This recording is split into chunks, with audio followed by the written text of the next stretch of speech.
할렐루야 찬양대의 귀한 찬양 감사합니다. 하나님께서 정말 기쁘게 받으셨으리라고 믿습니다. 혹시 오늘 찬양팀들은 청년들로 구성된 거죠? 네, 우리 세은 양 이따 예배 끝나고 목사님한테 카드 받아가서 오늘 맛있는 거 드세요. 네. 잠시 기도하겠습니다. 하나님 감사합니다. 모든 것이 하나님의 은혜입니다. 이 시간 하나님의 말씀을 듣겠습니다. 주님 말씀하여 주옵소서. 우리의 마음은 열어주셔서 주님의 음성 앞에 결단하고 순종하게 하옵소서. 예수님 귀하신 이름으로 기도드립니다. 아멘. 거룩한 주일 예배의 자리에 나오신 우리 사랑하는 관악중학교의 모든 성도님들을 주님의 이름으로 환영합니다. 우리 옆에 분하고 이렇게 인사할 텐데 잘 들으세요. 그 얼굴은 너무 어둡습니다.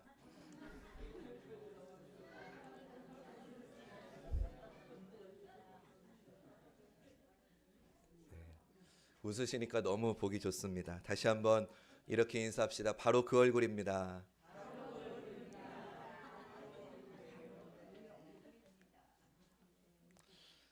제가 2002년도에 남들은 다 월드컵으로 들떠 있을 때에 군대를 갔습니다. 훈련소 생활을 마치고 이등병 짝대기를 달고 자대 배치를 받았을 때 선임들이 저한테 주먹을 쥐라고 하더라고요. 그리고는 그 주먹을 눈앞에다 갖다 대래요. 그러면서 묻는 말이 뭐가 보이냐는 거예요. 우리 청년들 한번 해보세요. 주먹 쥐고 눈앞에 가려보세요. 뭐가 보입니까? 네, 제가 그렇게 대답했습니다. 이병, 김성현 아무것도 안 보입니다. 그때 선임들이 이렇게 말하더라고요. 그게 네 군생활이야. 깜깜하다는 거죠. 네. 우리는 살면서 내 뜻대로 되지 않을 때, 또 감당할 수 없는 인생의 무거움이 찾아올 때 이런 표현합니다. 눈앞이 캄캄하다. 이렇듯 우리 인생에 찾아오는 어려움의 순간을 우리는 어두움으로 그렇게 표현합니다. 한 사람의 인생만이 아니고요. 우리 인류의 역사도 참된 길보다는 아픔과 시련의 때를 보낼 때 그때를 역사는 암흑기다라고 그렇게 평가합니다. 성경은 시작하면서부터 이 어두움을 언급합니다. 하나님께서 세상을 창조하실 때 이 세계가 어떠했는지 창세기 1장 2절은 이렇게 증거합니다. 땅이 혼돈하고 공허하며 흑암이 깊음 위에 있었다. 그렇게 증거합니다. 공허하고 혼돈하며 흑암이 있었다는 것은 한마디로 말하면 어두움을 의미합니다. 그런데 그 어두움 속에서 하나님은 새로운 창조의 역사를 시작하셨습니다. 할렐루야. 어두움 속에서 하나님은 새 역사를 시작하시는 분입니다. 여러분 이거 꼭 기억하십시오. 하나님은 언제나 어두움 속에서 새 역사를 창조하시는 분입니다. 이것은 굉장히 중요한 영적인 교훈입니다. 성경을 보면은 구속의 역사는 출애굽 사건으로 시작됩니다. 가나안을 향한 출애굽을 통해서 이스라엘에게 또다시 새로운 역사가 시작된 것입니다. 그런데 그 출애굽이 어디에서부터 시작되었습니까? 바로 애굽의 노예 생활에서 시작되었습니다. 지배하는 자에게는 그 노예가 재산이 될지 모르겠지만 지배를 당하는 자 입장에서는 그 생활이야말로 혼돈이고 공허이며 흑암일 수밖에 없습니다. 노예 생활을 하는데 무슨 소망이 있겠고 노예 생활을 하는데 무슨 삶의 보람이 있겠습니까? 바로 그 공허와 혼돈과 흑암 속에서 어두움 속에서 출애굽의 새 역사는 막이 오른 것입니다. 예수 그리스도의 새 역사는 어떻게 언제 시작되었습니까? 이스라엘이 아수르, 바벨론, 헬라 제국을 이어서 로마 제국의 지배하에 있을 때 주님이 오셨습니다. 이스라엘의 영토는 로마 총독과 황제에게 임명받은 분봉왕에 의해서 나뉘어지게 되었고, 백성은 오직 착취의 대상으로 전락하고 있을 때에 주님이 오셨습니다. 그 당시의 종교 집단은 부패할 대로 부패해서 오히려 사람들에게 무거운 짐과 멍에를 주는 그런 역할만 하고 있을 때였습니다. 예수 그리스도께서는 그 흑암과 혼돈, 어두움 속에 임하셔서 그 어두움 속에서 주님의 구속의 역사를 이루어 나가셨습니다. 여러분, 종교개혁은 언제 일어났습니까? 가톨릭 교회가 부패할 대로 부패해서 온 세상이 흑암 천지였을 때 종교개혁이 일어났습니다. 교회의 수장이었던 교황이 권력과 신앙의 양심을 맞바꾸었을 때 종교개혁이 일어났습니다. 사제들이 자신의 본능과 진리를 맞바꾸었을 때에 종교개혁이 일어났습니다. 면죄부와 하나님의 말씀을 맞바꾸었을 때에 종교개혁이 일어났습니다. 무슨 말이냐? 한마디로 말하면 모든 것이 공허하고 혼돈하고 흑암, 즉 어둠 속에 있을 때 종교개혁이 일어난 것입니다. 이상에서 살펴본 바와 같이 새로운 역사가 시작이 될 때에는 반드시 시대적인 공통점이 있습니다. 그것은 그 시대가 혼돈과 공허와 흑암에 빠져 있을 때에, 어두움이 그 시대를 지배하고 있을 때에 바로 그 속에서 새로운 하나님의 역사는 반드시 시작된다는 사실입니다. 할렐루야.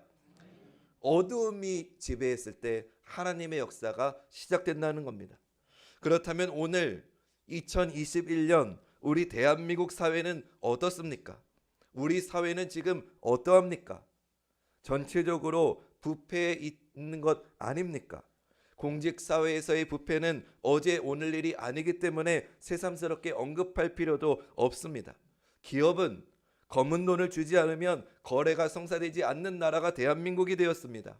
아까 우리 조 권사님 기도해 주셨지만 2년 동안, 아니 언제 끝날지도 모르는 코로나 속에서, 그 어두움 속에서 전 세계가 힘겨운 싸움을 하고 있습니다. 조금 과장해서 말하면 모든 것이 공허하고 혼돈한 흑암 속에서, 어두움 속에서 지금 우리는 살고 있는지 모릅니다.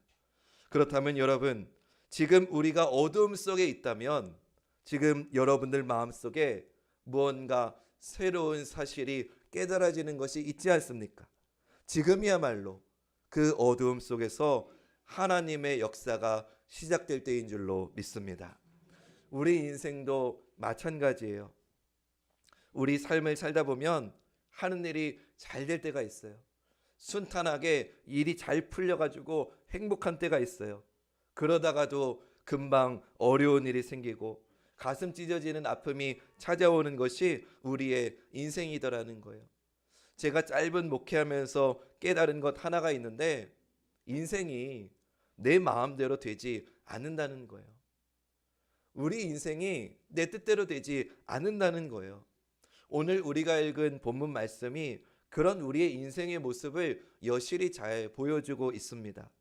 제자들이 지금 풍랑을 만나서 생사를 가늠할 수 없는 어려움 가운데 빠져 있습니다. 그런데 여러분, 이 제자들이 이런 어려움을 겪기 전에 무슨 일이 있었는지 아십니까? 오늘 여러분들 집에 가셔서 오늘 본문 바로 위에 무슨 사건이 있는지 한번 찾아보세요. 무슨 일이 있었느냐? 이런 생사의 어려움을 담고 있는 이 본문 바로 위에는 오병이어의 기적의 사건을 이들은 경험했습니다. 예수님이 축사하시고 떡을 떼어주고 떼어줬는데도 떡이 줄어들지 않는 평생에 잊을 수 없는 기적을 지금 경험했다는 거예요. 그 놀랍고 감격적인 시간을 보낸 지 불과 몇 시간이 지나지도 않았는데 이제는 생사를 가늠할 수 없는 죽을 고생을 하고 있다는 겁니다. 여러분, 이게 우리가 살고 있는 인생 아닌가 생각해 봅니다. 사랑하는 여러분, 혹시 지금 하는 일이 잘 풀리시고 잘 되시는 분이 있다면 그렇게 우쭐대실 필요 없습니다. 언제 또 우리 인생에 풍랑이 찾아오고 광풍이 언제 불어올지 모르기 때문입니다. 반대도 마찬가지입니다. 지금 어려움 속에서, 괴로움 속에서, 눈물 속에서, 고통 속에서 힘들어하는 분이 있다면 너무 절망하지 마시기 바랍니다. 언제 그랬냐는 듯이 또다시 하나님의 아름다운 인생의 축복이, 그런 삶을 누리는 날이 반드시 올 것이기 때문입니다. 전도서 기자는 이것을 전도서 7장 14절에서 이렇게 고백합니다. 형통한 날에는 기뻐하고 곤고한 날에는 되돌아보아라. 이 두 가지를 하나님이 병행하게 하사 사람이 그의 장래일을 능히 헤아려 알지 못하게 하셨느니라. 아멘. 우리는 형통한 날에는 하나님께 감사하고 기뻐해야 합니다. 반대로 곤고한 날에는 왜 이런 일이 일어났는지, 이것을 통해서 하나님께서 나에게 무슨 말씀을 하고 계신지를 생각해 보아야 됩니다. 하나님께서는 우리에게 이 두 가지 일을 우리 인생에 병행하게 하심으로 우리가 우리의 앞날을 능히 헤아릴 수 없게 하셨습니다. 지금 제자들도 그렇습니다. 그들은 지금 전혀 예측할 수 없는 상황 가운데 빠져 있습니다. 그런데 여러분, 여기서 우리가 한 가지 짚고 넘어가야 될 부분이 있습니다. 그것은 이 풍랑의 사건을 만난 이 사건의 원인 제공을 누가 했느냐는 겁니다. 이 풍랑을 만난 사건의 원인이 누구에게 있느냐 하는 것입니다. 미안해요, 세은 양. 내가 세은 양밖에 지금 이름 기억 안 나서 세은 양한테 물어볼게요. 제자들이 지금 죽을 고생을 하고 있어요. 이거 누구 때문에 이렇게 된 걸까요? 목사님 때문인가요? 이렇게 물어볼게요. 제자들 때문인가요? 아니에요. 그럼 그 자리에 모여 있었던 군중들 때문일까요? 아니에요. 여러분, 놀라지 마세요. 지금 이 죽을 고비를 하게 된 원인 제공자는 다른 누구도 아니고 예수님 때문이에요. 저 목사 거짓말 하나 보다. 말씀 볼게요. 22절. 예수께서 즉시 제자들을 재촉하사 자기가 무리를 보내는 동안에 배를 타고 앞서 건너편으로 가게 하시고, 예수님이 제자들을 재촉하셔서 배에 오르게 하셨어요. 그런데 이때가 어떤 상황이에요? 제자들은 지금 오병이어의 기적에 도취되어 가지고 흥분에 쌓여 있는 상태예요. 만약에 예수님이 제자들을 재촉하지 않고 가만히 내버려 두셨다면 그날 밤이 새도록 그들은 축제를 벌였을지도 몰라요. 그런데 주님은 어떤 이유로 제자들을 배에 타도록 주님이 직접 재촉하신 것일까? 우리가 그것을 좀 생각해 볼 필요가 있어요. 또 우리가 이 부분에서 두 가지 의문사항이 있습니다. 하나, 첫 번째, 제자들이 지금 배에 탄 것은 주님이 재촉하셔서 주님의 말씀에 순종해 가지고 배를 탄 거잖아요. 그러면 주님의 말씀에 순종했는데 왜 이런 광풍이 찾아왔느냐는 거예요. 아마 배에 탔던 제자들의 심정이 복잡했을 거예요. 아니, 솔직히 말하면 예수님에 대한 원망의 마음도 들었을 거예요. 아니, 예수님이 지금 우리 신나게 축제 벌이고 있는데 배에 타라고 재촉하시지만 않았어도 이런 풍랑을 만나가지고 죽게 될 일이 없었을 텐데 왜 예수님은 우리한테 배를 타라고 하셔가지고 우리는 그냥 주님의 말씀에 순종한 것뿐인데 왜 우리한테, 왜 나한테 이런 일이 찾아오는가, 이런 생각이 분명히 들었을 거예요. 근데 여러분, 이런 생각은 사실 오늘 우리의 의문이기도 해요. 오늘 예수 믿는 우리의 삶 속에서도 이런 경우가 일어난다는 거예요. 예수 잘 믿으면 복 받습니다. 예수 잘 믿으면 형통합니다. 예수 잘 믿으면 병이 낫습니다. 여러분, 이런 말씀 많이 들으시고 또 믿으시죠? 네, 맞습니다. 우리의 믿음 맞습니다. 그런데 솔직하게 둘러보면, 우리의 삶을 주변을 보면 예수님을 잘 믿음에도 불구하고 어려움과 고난과 질병과 여러 가지 연약함으로 힘들어하는 경우가 비일비재하다는 경우지요. 예수를 잘 믿으면 무조건 이 땅에서 복을 받고, 예수를 잘 믿으면 무조건 이 땅에서 형통하고, 예수를 잘 믿으면 무조건 건강한다. 그런다고 하면요, 우리 기독교 신앙은 그렇게 어렵지 않아요. 아니, 교회 나오지 말라고 해도 구름대처럼 교회로 나올 겁니다. 무조건 그렇게 잘 된다고 하면요. 하지만 우리는 이미 알잖아요. 살다가 보면은 풍랑을 만난 제자들처럼 주님의 말씀에 순종했는데 어려움을 당하는 경우도 분명히 많이 있다는 거예요. 여러분, 그러면 그때 누군가가 여러분에게 아니, 예수 믿어도 아프던데? 예수 믿어도 어렵던데? 그렇게 누군가가 여러분한테 그렇게 물어보시면 여러분 어떻게 대답하시겠냐는 거죠. 두 번째로 드는 의문점은 제자들이 지금 풍랑을 만나서 죽게 되었잖아요. 근데 그때 보인 예수님의 태도가 너무 이상해요. 만약에 예수님이 풍랑이 일 것을 모르시고 실수로 배에 태워서 보내신 것이라면 그 풍랑이 일어서 죽어가는 제자들의 모습을 보시고 주님이 어떻게 하셔야 돼요? 당장이라도 빨리 와가지고 빨리 구해 주셔야 돼요. 그런데 제자들을 예수님이 언제 구하러 오셨는지 한번 말씀을 볼까요? 25절 말씀 보세요. 밤 사경에 예수께서 바다 위로 걸어서 제자들에게 오시니. 아멘. 예수님이 제자들에게 언제 오셨다고 그래요? 밤 사경에.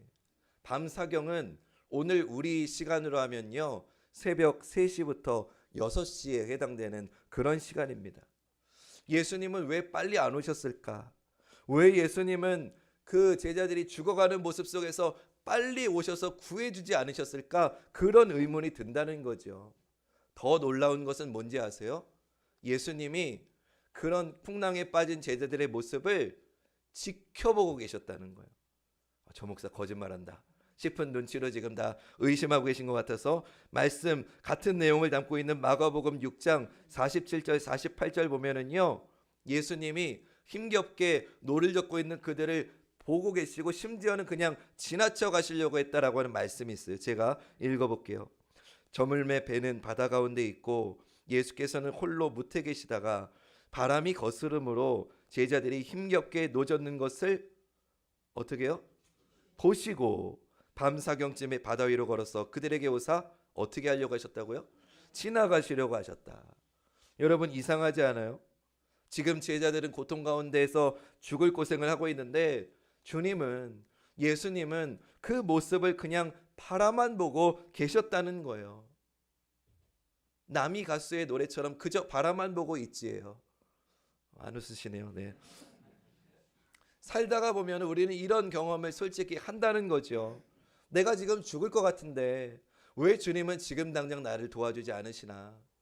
우리의 삶 속에서 어려움을 당할 때 예수님께서 그냥 바라만 보고 계신 것 같은 순간이 우리에게 있다는 거죠. 그러면 여러분, 제가 또 묻습니다. 누군가가 여러분에게 나 교회 나왔는데 왜 예수님은 나의 이 어려움 속에서 왜 그냥 방관만 하고 계신 거야? 라고 누군가가 묻는다면 여러분 어떻게 대답하시겠냐는 거죠. 이게 제가 오늘 말씀을 준비하면서 풀리지 않는 의문이었어요. 제자들이 예수님 말씀에 순종해가지고 배를 탔는데 왜 순종했는데 그런 광풍을, 그런 고생을 해야 됐는가? 두 번째, 왜 예수님은 제자들의 고통을 아시면서도 왜 빨리 와서 그들을 구해주시지 않으셨는가? 이게 제 질문이었어요. 여러분들은 이 질문 앞에서 어떤 대답을 준비하시겠어요? 결론부터 말씀드릴게요. 우리 인생이라고 하는 배에 주님께 우리 인생의 배를 주님의 말씀 앞에 순종했는데도 풍랑이 찾아올 수 있어요. 근데 그 이유는 예수님이 우리를 빨리 구해주시지 않는 이유는요, 한번 따라해 봅시다. 하나님의 때가 있기 때문이다. 아멘입니까? 하나님의 때가 있기 때문이에요. 더 정확히 말하면 하나님이 일하시는 때가 있기 때문이에요. 사랑하는 여러분, 신앙생활이 무엇입니까? 신앙생활은요, 특별한 거 아니에요. 세상 가운데 살던 우리가, 세상의 가치관에 익숙하던 내게 익숙한 그 가치관, 내 인생관을 내려놓고 하나님의 때를 기다리며 그 때를 기다리며 사는 것, 그것이 신앙생활인 줄로 믿습니다. 여러분, 한 가지 제가 어려운 질문을 하나 드려볼게요. 지금 풍랑을 만난 이 제자들의 대부분의 전직, 원래의 직업이 뭐였죠? 어부예요, 어부. 어부가 전직인 이 제자들이 배를 탔어요. 근데 갑자기 먹구름이 몰려오고 바람이 세차게 불기 시작했어요. 이들이 놀랐을까요? 평생을 뱃일에 뼈가 닳고 다른 이들이 파도가 좀 치고 먹구름이 왔다고 해가지고 놀랐을까요? 아니요. 아마 콧방귀도 끼지 않았을 거예요. 만약에 예수님이 그런 상황 속에서 얼른 오셔가지고 잠잠하라 라고 하셨으면 제자들이 정말 감사했을까요? 아니에요. 예수님, 뭘 굳이 여기까지, 이 정도는 우리가 해요. 제 배짬밥이, 뱃사공짬밥이 몇 년인데 이 정도는 제가 해요. 우리 청년들 부모님들한테 자주 하는 말이 뭐예요? 이제 내 인생은 내가 할게. 엄마 아빠 내가 알아서 해. 이런 말 많이 하잖아요. 노크 없이 방문 들어가면 큰일 나잖아요. 내 방인데 내가 알아서 한다는 거예요.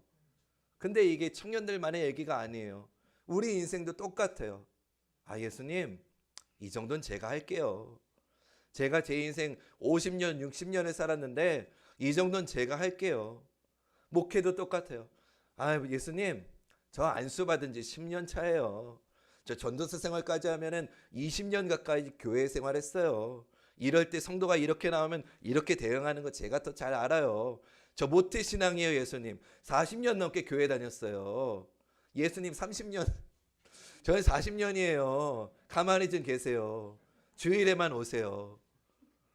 우리 이러고 있는지도 모른다는 거예요. 시간이 지나면서 이랬던 제자들의 교만이 하나하나 꺾이기 시작합니다. 바람이 점점 세차게 붑니다. 근데 그때도 아마 배의 배타랑들은 아마 요동하지 않았을 거예요. 그럴 때 이렇게 하면 돼. 바람이 이렇게 불어. 이렇게 노저으면 돼. 이럴 거야. 이렇게 대처하면 돼. 아마 그들이 그랬을 거예요. 그런데 시간이 지나면 지날수록 자기네들이 할 수 있는 게 없어지는 거예요. 배가 말을 듣지 않아요. 제자들은 이제 자기가 가지고 있는 그 어떤 배의 노하우도 경험도 기술도 다 동원해 보아도 시간이 지나면 지날수록 자기들이 할 수 있는 일이 없다는 것을 비로소 깨닫게 되죠. 이제 끝이구나. 여기서 끝이구나 라는 생각을 하게 될 때가 바로 밤 사경이었던 거예요. 여러분, 오늘 우리에게도 똑같지 않을까요? 예수님 가만히 좀 계세요. 우리 관악중앙교회는 제가 더 잘 알아요. 제가 50년 중에 몇 년을 여기서 다녔어요. 우리 가족이 몇 대째 여길 다니고 있어요. 예수님, 이 부분에 있어서는 예수님 관여하지 마세요. 우리 교회 전통이 있어요. 우리 노하우대로 할 거예요. 내 경험대로 할 거예요. 내 주관대로 할 거예요. 건축, 예수님 좀 가만히 좀 계세요. 조합하고 협상이 우선이에요. 예수님 좀 가만히 좀 계세요. 우리가 지금 이러고 있지 않느냐는 거죠. 오늘 우리에게도 내 힘으로 도저히 해볼래야 해볼 수 없는 그 영적인 은혜의 밤사경이 필요한 줄로 믿습니다. 그러면 우리 인생의 밤사경, 영혼의 밤사경이 언제입니까? 간단해요. 내가 할 수 있다는 것을 내려놓는 때가 우리의 영혼의 밤사경인 거예요. 주님, 내가 가지고 있는 그 어떤 것으로도 이 문제를 풀 수가 없습니다. 하나님, 내 인생이 내가 쌓아놓은 그 어떤 것으로도 내 힘으로 감당을 할 수 없습니다. 하나님, 내가 내 배 아파가지고 낳은 내 자식들도 내 마음대로 되지가 않습니다. 그러니 주님, 나는 아무것도 할 수 없으니 주님 나를 불쌍히 여겨주셔서 이제 나를 구원해 주세요 라고 고백하는 그 순간이 바로 우리 인생의, 우리 영혼의 밤사경이 되는 줄로 믿습니다. 예수님께서 풍랑이는 제자들을 지켜만 보고 계셨던 이유는 결코 그들을 골탕 먹이기 위해서가 아니에요. 예수님은 기다리신 거예요. 뭐를 기다리셨느냐? 밤 사경을 기다리신 거예요. 단순히 새벽 3시 언제 되냐 기다리신 게 아니라 너희가 할 수 없다고 고백할 수 있는 그때를 주님은 기다리신 거예요. 여러분, 제가 오늘 말씀을 준비하면서 왜 우리 관악중학교에 그동안에 이런 진통이 있었을까? 이런 아픔이 있었을까? 이런 어려움이 있었을까? 많이 기도해 봤어요. 그랬더니 주님이 저에게 주신 대답은, 그래, 너네가 하고 싶은 거 다 해봐. 너네가 원했던 대로 다 해보려고 해봐. 너네 뜻대로 되나? 결국은 주님 앞에 엎드릴 수밖에 없는 연약한 우리를 깨닫게 하시기 위해서 그동안의 그런 어려움을 허락하신 거 아닐까, 그런 생각이 들었다는 거예요. 사랑하는 여러분, 내 힘으로 안 돼요. 내 경험으로 안 돼요. 그것을 알고 우리가 하나님 앞에 납작 엎드릴 때에 그때가 바로 진짜 우리 영혼의 밤사경이 되는 줄로 믿으시기 바랍니다. 그때 그 밤사경에 내가 할 수 있는 것이 없다고 고백드릴 때 그때가 바로 하나님이 일하시는 때입니다. 지금 힘들고 어려운 일이 있으십니까? 마음 가운데 고통과 상처와 인생에 해결할 수 없는 문제 때문에 씨름하고 있는 분이 계십니까? 그러면 오늘 이 예배의 시간이 그런 여러분의 믿음의 은혜의 밤사경 되시기를 주님의 이름으로 축원드립니다. 하나님만 의지하시고 하나님 앞에 모든 것을 내려놓는다면 그때 주님이 일하시는 거예요. 그때 주님이 내 인생의 주인 되셔서 내가 해결할 수 없는 일을 주님이 해결해 주시는 거예요. 오늘 말씀을 통해서 하나님이 우리에게, 우리 교회에 주시는 영적인 교훈이 뭡니까? 나를 내려놓으라는 거예요. 내 관점을 내려놓으라는 거예요. 하나님 앞에 전적으로 굴복해야 된다는 거예요. 내 관점을 내려놓지 않고서는 일어나는 그 많은 일들을 이해할 수 없어요. 설명할 수 없어요. 아까 제가 질문 드렸잖아요. 어떤 분들이 여러분들 찾아와서 내가 교회 나왔는데 왜 이런 어려움이 찾아오는 거야? 나도 예수 믿었는데 왜 나는 이 문제가 빨리 해결되지 않는 거야? 라고 물으면 여러분 뭐라고 대답하시겠어요? 하나님은, 우리 주님은 기다리시는 거예요. 어느 때를요? 당신이 일하실 때를 기다리시는 거예요. 정말 우리의 인생의 주인이 주님이십니다라고 고백해서 주님이 정말 우리 고백한 38장처럼 예수 우리 왕이여 오셔서 좌정하셔서 여기 임하셔서 우리의 영광을 받아달라고 하는 우리의 고백이 진짜 우리 삶의 고백이 되기를 주님은 기다리셨다는 거예요. 그때가 밤사경이라는 거죠. 하나님이 일하시는 때는 바로 우리 믿음의 두 손을 들고 주님이 주인 되셔야 됩니다라고 고백하는 그때, 그 밤사경에 비로소 하나님은 일하신다는 거예요. 우리가 그런 믿음의 고백을 올려드리게 될 때에 그때 비로소 주님이 찾아오셔서 우리에게 이런 위로의 말씀을 주시는 거예요. 27절 말씀, 안심하라 나니 두려워하지 말라. 안심하라, 나다. 네 인생의 주인이 네가 아니고 네 인생의 주인이 나다. 네 자녀들의 주인이 네 자녀들이 아니고 너도 아니고 내가 너희 가정의 주인이다. 이 관악중앙교회의 주인이 목사도 아니고 장로님들도 아니고 어떤 사람이 아니고 이 교회의 주인이 나다라고 하나님은 말씀하시는 거예요. 우리가 그것을 아멘으로 인정하는 때가 밤사경이라는 거죠. 사랑하는 여러분, 우리 많이 방황했잖아요. 우리 많이 싸웠잖아요. 우리 많이 고달픈 시간 보내왔잖아요. 그러면 이제 우리 힘으로 안 된다는 걸 진짜 고백하고 주님 앞에 우리의 믿음을 두 손을 들므로 하나님이 우리의 주인이십니다. 주님이 이 교회의 주인이십니다. 주님이 우리 가정의 주인이십니다. 주님이 이 나라의 세계 열방의 이 코로나를 해결해 줄 수 있는 분은 주님뿐입니다라고 고백하는 그 순간을 주님은 지금 기다리시는 거 아닐까요? 제가 방역 체계를 무시하는 것도 아니지만 이건 영적으로 말씀을 드리는 겁니다. 백신 3차 맞는다고 코로나가 없어질까요?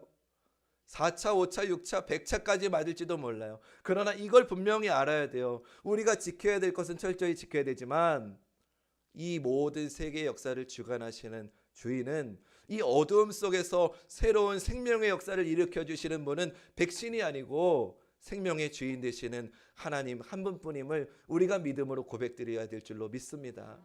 그때 하나님이 일하시는 거예요. 우리가 지금 누구를 의지하는지 생각을 해보자는 거죠. 하나님은 우리가 어둠 속에 있을 때 우리를 다시 세우시기 위한 하나님의 때를 준비하고 계시는 분이에요. 제가 시 하나를 읽어드릴게요. 라이너 마리아 릴케의 시인데, 이 시는 사실은 사랑하는 연인을 두고 쓴 시인데, 이 연인의 대상을 하나님으로, 주님으로 한번 생각하시고 들어보세요. 내 눈빛을 꺼주소서. 그래도 나는 당신을 볼 수 있습니다. 내 귀를 막아주소서. 그래도 나는 당신의 목소리를 들을 수 있습니다. 발이 없어도 당신에게 갈 수 있고 입이 없어도 당신의 이름을 부를 수 있습니다. 여러분, 이 시에서 말하는 당신이 주님이 될 때 우리의 눈빛을 꺼도 주님을 볼 수 있고, 우리의 귀를 닫아도 주님의 음성을 들을 수 있고, 발이 없어도 주님께 나아갈 수 있고, 입이 없어도 주님을 부를 수 있는 그런 경지가 우리 모두가 되었으면 좋겠어요. 이것을 사랑이라고 말해요. 사랑은 그런 거예요. 우리 청년들 사랑해 보셔서 아시잖아요. 다들 모르는 것처럼 그러는데, 사랑은 그런 거예요. 봐도 보고 싶은 거, 헤어지면 더 보고 싶은 거, 내 눈앞에 안 보여도 보이는 거, 내 귀에 그 사람의 음성이 안 들려도 그 사람의 음성이 계속 맴도는 거, 그게 사랑인 거예요. 그러면 그 사랑이 가능한 그 경지에 이르려면, 우리가 그 사랑을 깨닫기 위하려면 우리는 인내하며 기다리는 그런 밤 사경이 반드시 필요합니다. 해가 뜨기 직전이 가장 어두운 것처럼 우리 인생에 가장 어두운 순간이 찾아올 때가 있어요. 그러나 사랑하는 여러분, 잊지 마십시오. 바로 가장 어두운 그때가 하나님의 새 역사가 시작되는 때라는 것을 꼭 기억하시기 바랍니다. 그 주님이 지금 오고 계십니다. 여러분 보시면 지금 강림절 초에 3개가 켜져 있습니다. 이제 우리의 구원 되시는 성탄하시려 오시는 주님이 어둠뿐이었던 우리의 인생 속에, 우리의 어둠뿐이었던 내 마음 속에 진리의 구원의 빛으로 지금 찾아오고 계십니다. 어둠뿐이었던 혼돈의 밤 사경이 이제는 우리에게 오고 계시는 그 주님을 볼 수 있는 은혜의 밤 사경 되시기를 주님의 이름으로 축원을 드립니다. 우리 찬송가 272장 부르시면서 그 주님을 영접하기